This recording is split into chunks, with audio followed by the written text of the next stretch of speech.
कोकणातील प्रत्येक अपडेट जाणून घेण्यासाठी आजच माझे कोकणच्या सोशल मीडिया प्लॅटफॉर्मला लाईक, फॉलो आणि सबस्क्राईब करा। अजगोली जिल्हा परिषद गटातील निवडणूक आता चांगलीच रंगताना पाहायला मिळते। शिवसेनेचे उमेदवार संतोष जैतापकर यांनी भास्कर जाधव यांचे सुपुत्र विक्रांत जाधव यांच्यावर थेट टीका करत राजकीय वातावरण तापवलंय। अजगोली गटात कोणतेही आव्हान दिसत नाही, उलट समोरचे उमेदवार घाबरलेत, म्हणूनच सर्वसामान्य कार्यकर्त्याच्या उमेदवारी अर्जावर हरकत घेण्यात आली असा दावा संतोष जैतापकर यांनी केलाय। विक्रांत जाधव यांनी हरकत घेतली त्याच क्षणी माझा विजय निश्चित झालाय असं ते म्हटले आहेत।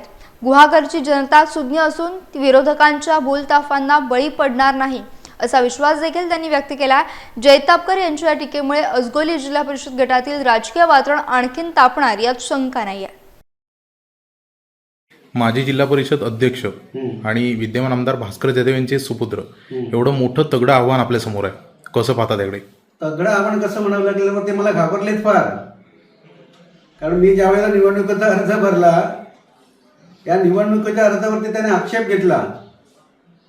गुहागरच्या आजपर्यंतच्या इतिहासामध्ये अशी कधीच घटना घडली नव्हती आणि मी एक सामान्य घरातला गरीब घराण्यातला व्यक्ती आणि माझ्यावर त्याने आक्षेप घेतला म्हणजे हास्यास्पद। मला वाटते त्यांची हार झालेली आहे, ते घाबरलेले असावेत, त्यामुळे त्यांनी माझ्यावर आक्षेप घेतला आहे, त्यामुळे माझा हा विजय इथेच झालेला आहे।